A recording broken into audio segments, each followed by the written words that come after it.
Owens, you have 5 minutes at this time. Thank you. Thank you. Thank you, Chairwoman Jackson Lee, and Ranking Member Biggs for holding this hearing. Thank you to all the witnesses for your participation, and Mr. Underwood, thank you for your unique perspective. Really appreciate it.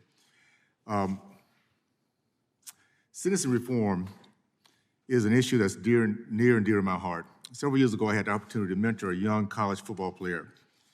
He showed great promise and was a close friend to one of my children. Unfortunately, during his summer break, this young man, whose father had abandoned him and his mother, got involved with his uncle's drug trafficking operation. He was caught by authorities, and though it was his first offense, he was sentenced to prison.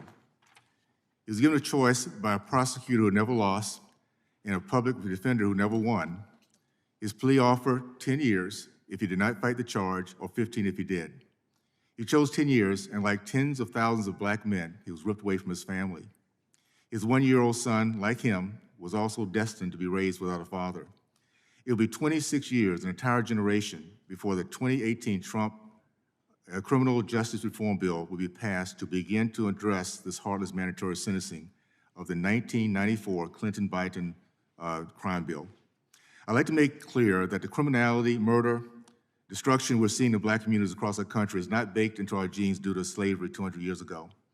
My upbringing in the segregated 50s and 60s proved what can happen to any community where there's a commitment to both mothers and fathers to their children.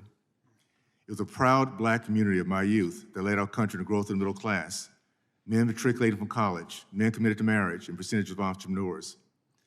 So I'm pleased to participate in this hearing today, but I do think it's been misnamed.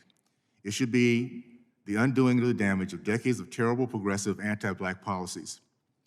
While sentencing reform is a very, very important issue that I support, we can't overstate the damage of decades of policies that have decimated urban black communities and minority communities.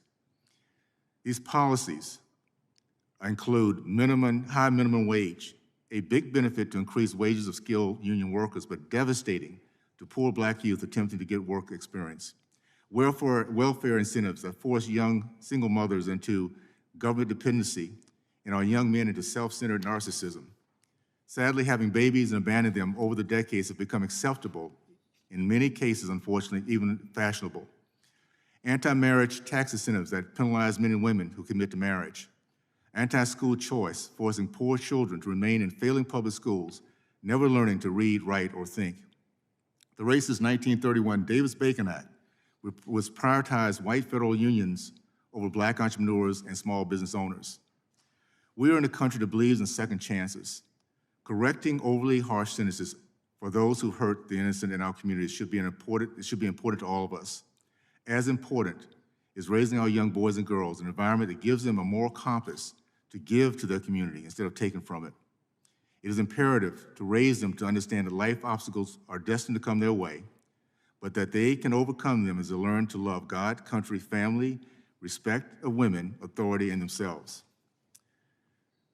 Ms. Snyder, according to the National Commission on COVID-19 and Criminal Justice, homicides and aggravated assaults rose significantly beginning in late May and June of 2020. After almost 30 years of a crime rate going down, why are we seeing this particular spike? Thank you for that question, Congressman.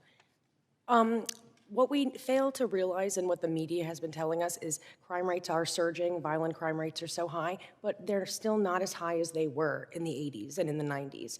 So yes, they have gone up, and to date, I can't tell you personally why crime rate has surged in the last year, but I'm going to say COVID-19 has been a very significant contributing factor. People were confined to their homes, people are losing economic resources, people don't have jobs.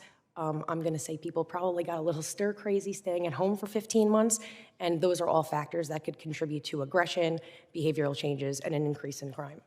Do you have any other insights that you'd like to share in the last few seconds here on the current state of crime and the police force in our nation? I'm sorry, can you? Do you have anything else any other insights you'd like to share with us in terms of the current state of the crime that we're experiencing now or the police force in our nation? None at this time. Thank you. I'll give back my time. The gentleman.